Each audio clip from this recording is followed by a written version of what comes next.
Hello everyone and welcome to the webinar this evening. It's nice to see you all on here.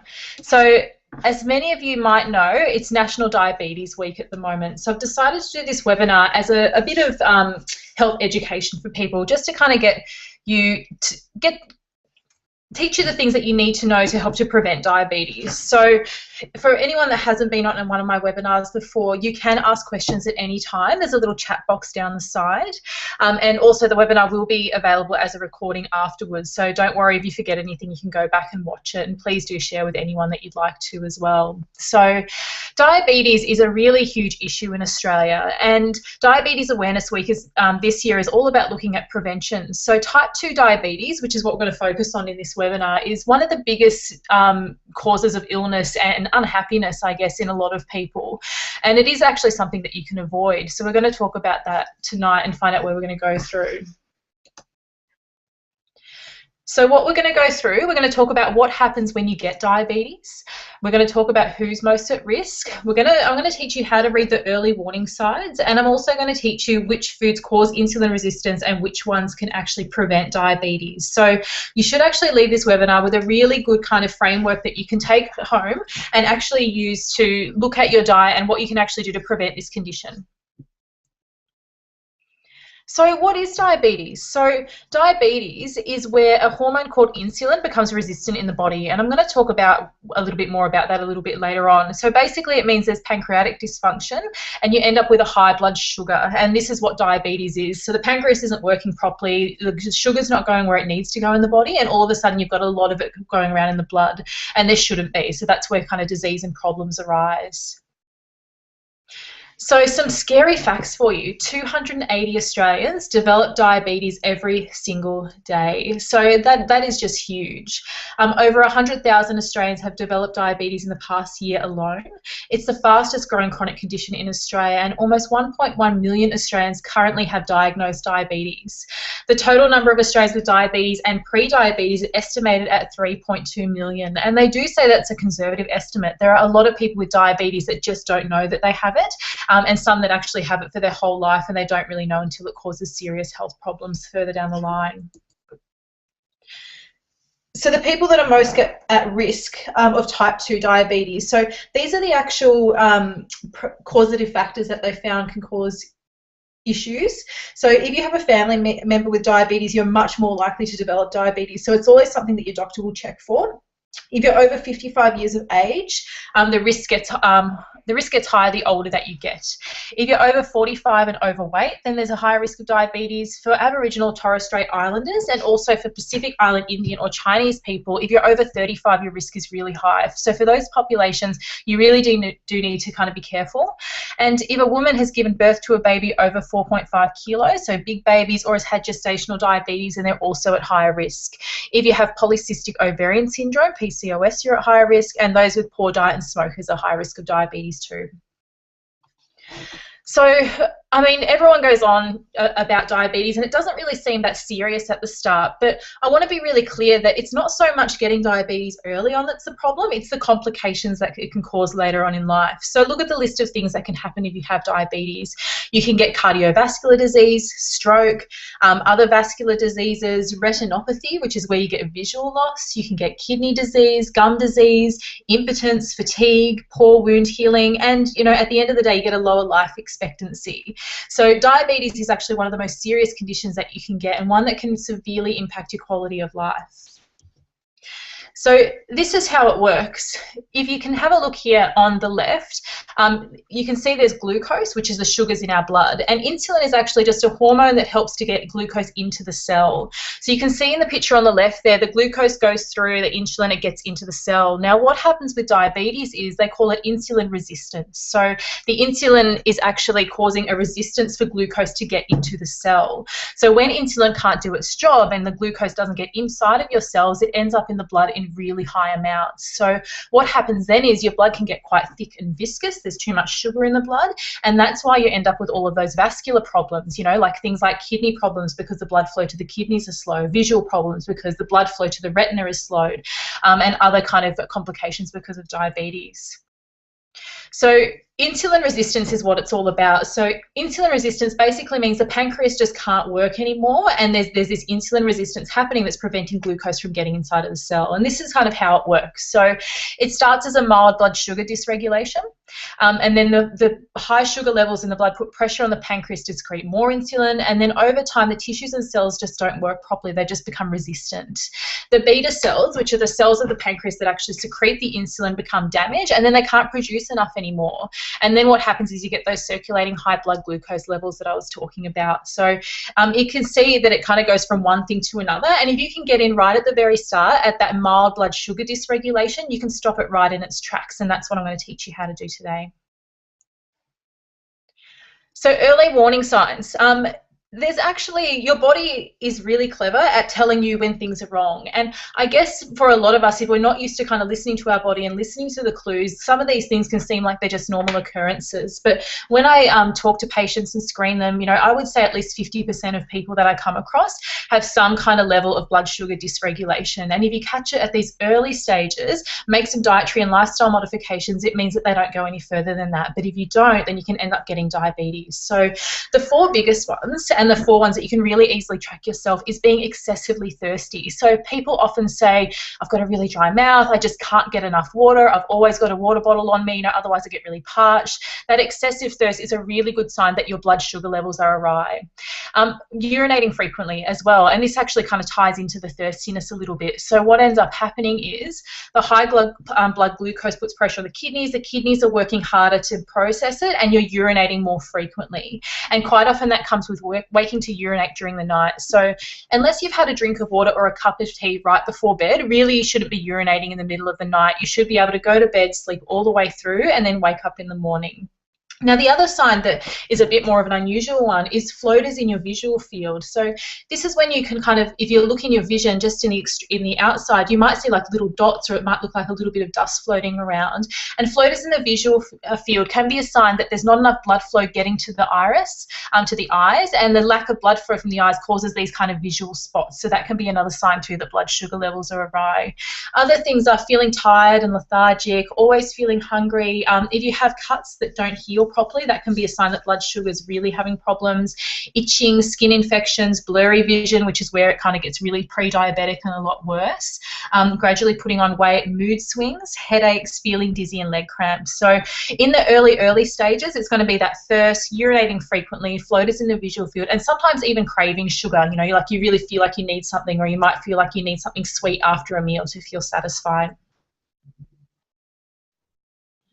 So type 2 diabetes is a disease that's born from the modern diet and our sedentary lifestyles. It is completely preventable for most people if you catch it early enough and if you do the right things. So knowing what to do and what not to do is the first step in kind of preventing this disease and helping to create more longevity in your life.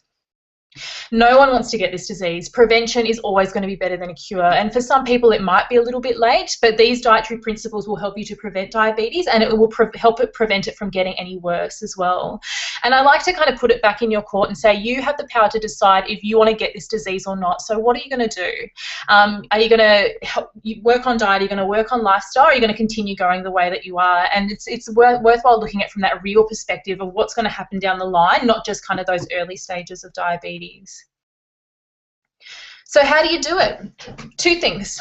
Eat a healthy diet and exercise regularly. Okay, it is fairly simple, but there's a few things involved in that. So let's talk about what they are.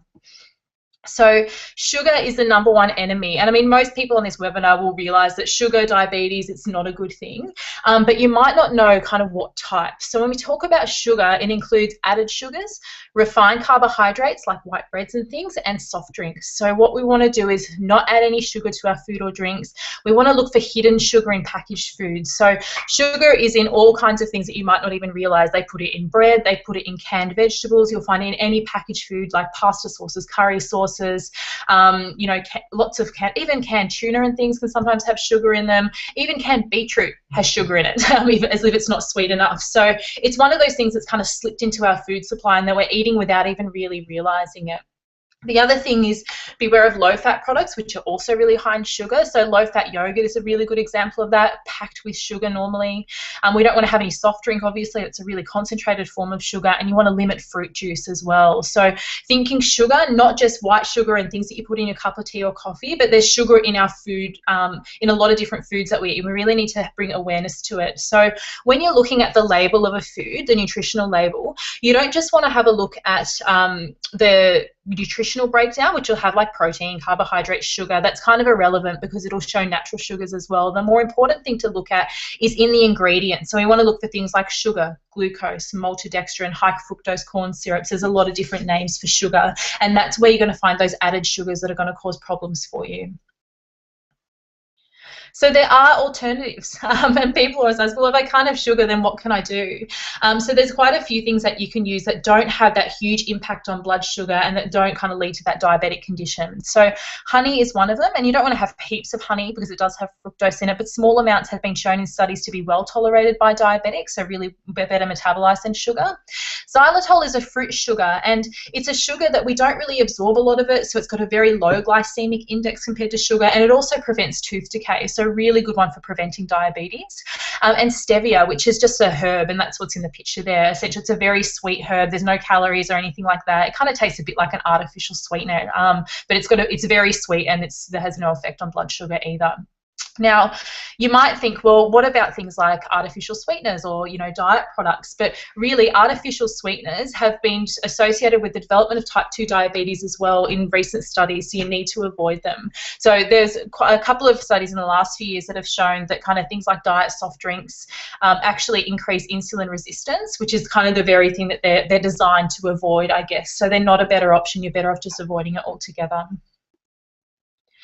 So you don't have to give up bread forever, and you don't have to kind of not eat any carbohydrates, but it is good to know which ones. So you can have grains, but what you want to have is a whole grain rather than a processed grain. So what happens when you have a white product, so white bread or white rice, or say things like white crackers like saladas or, those kind of things, is that when you eat them, they spike your blood sugar. So you get this quick boost of sugar into the blood, and then it drops off really quickly. And it's those spikes in blood sugars that lead to insulin resistance. So you can have whole grains, because what whole grains actually do is that they have a slow, steady increase in your blood sugar rather than just jumping up and dropping off again. So if you have things like brown rice, quinoa, whole grain bread, rye vitas are okay, brown rice crackers, barley, these kind of foods actually give you a slow, sustained energy release, and the glycemic load is much lower. So they're actually quite good and healthy as part of a healthy diet to prevent diabetes.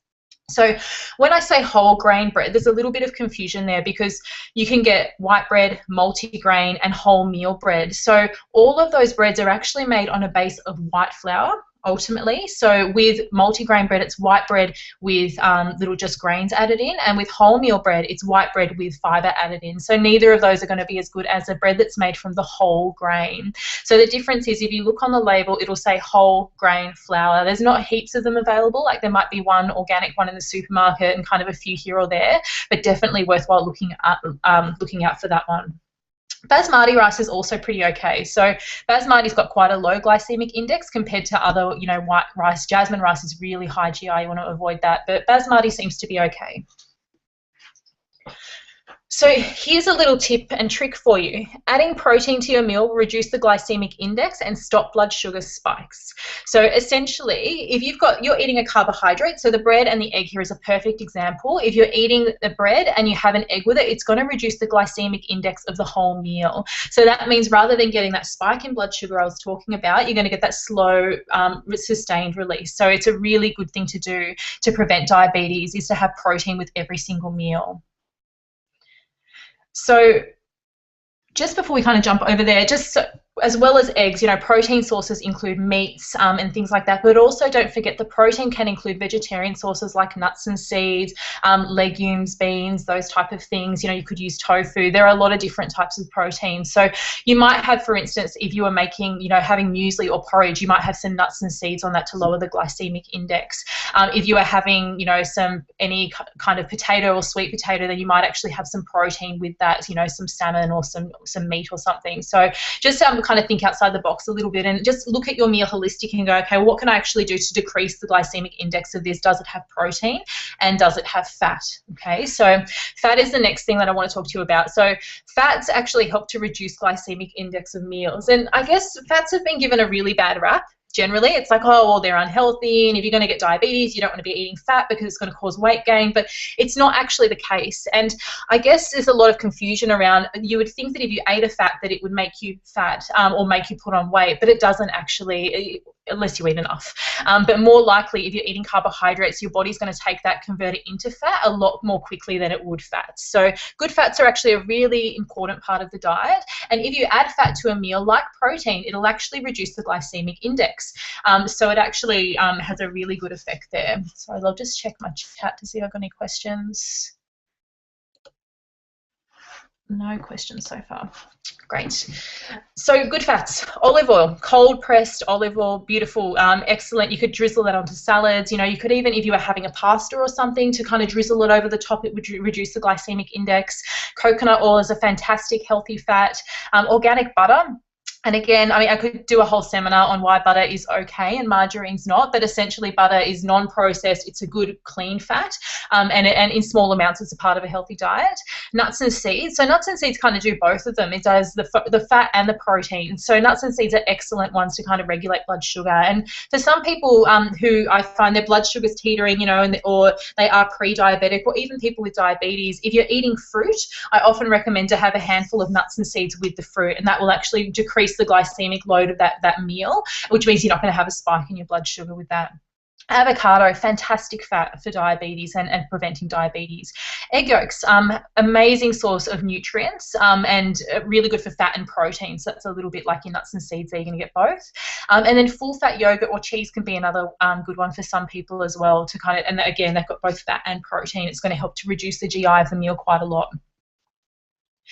So as well as kind of these different food groups, there's a lot of foods that actually regulate blood sugar from different studies, so specific food groups. So cinnamon's one that's got heaps of research on it, and cinnamon actually helps to regulate blood sugar balance and improve insulin sensitivity. So it's really good for preventing diabetes. So, you know, if you wanted to eat it medicinally and you thought you were kind of blood sugar was a bit of a problem, I'd aim for about a teaspoon a day of good quality cinnamon.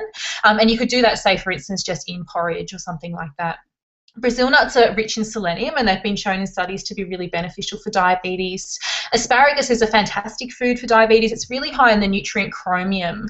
So chromium is one of the really important nutrients to help you to regulate blood sugar. It's a nutrient that we're actually deficient in quite frequently. And I think this is a lot of the problem with people who are getting these blood sugar imbalances is they're eating too many carbohydrates, you know, not enough protein and other foods that will balance that, but then also not enough minerals like chromium that your body can actually process them. So an interesting note is that things like white bread and white rice will actually deplete your chromium.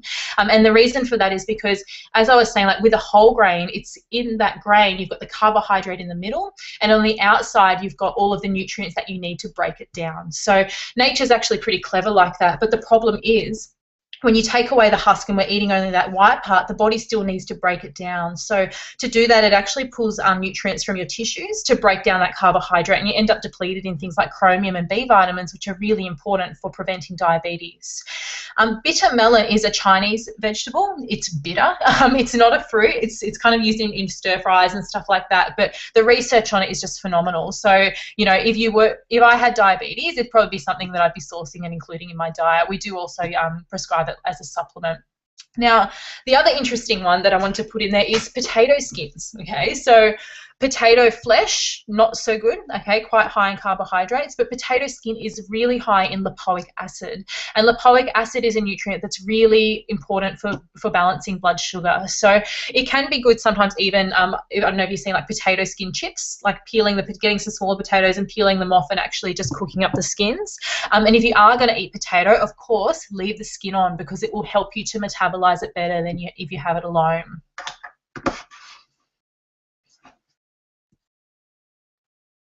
So If anyone's got any questions, pop them in the chat box and I'll be happy to answer them in a moment. So just to sum up, I just wanted to kind of give you a general guideline of what I think you need to do to prevent diabetes. So the first and most important one I was speaking of was avoiding refined sugar in the diet. So always checking your packaged food for hidden sugars. And I find it's these hidden sugars that really kind of bring people undone, more so than ones that they're physically adding into their kind of food.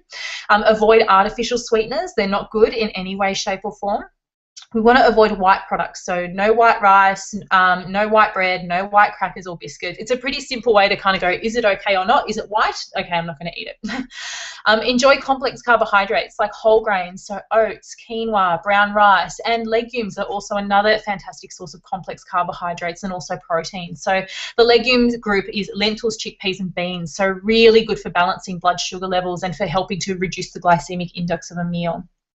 We want to eat protein with every meal, especially that has carbohydrates in it. So I mentioned the example of the toast and eggs, really good combo.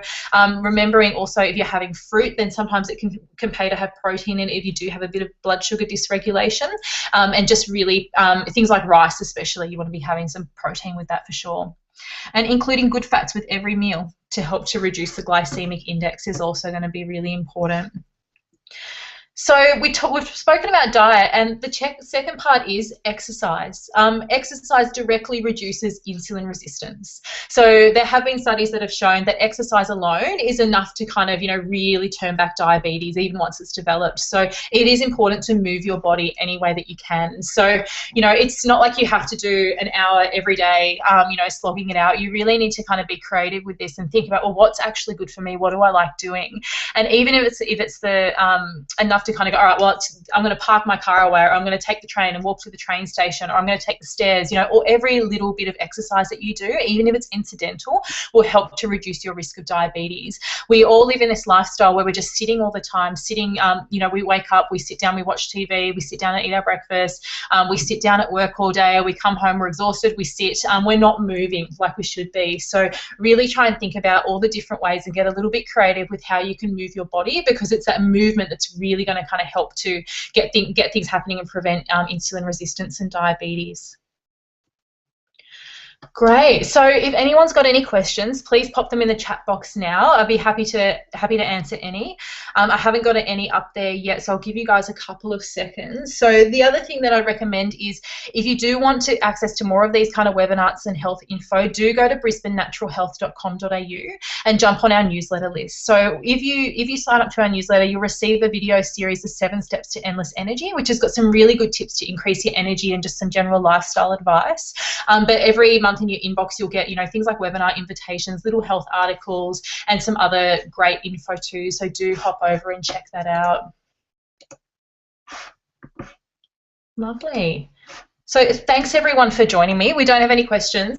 You will get the replay in your inbox. Feel free to share it with whoever you like, and if you do have any questions, you can also ask them from the replay, so I'd love to hear from you. Thanks guys, we'll catch you next time.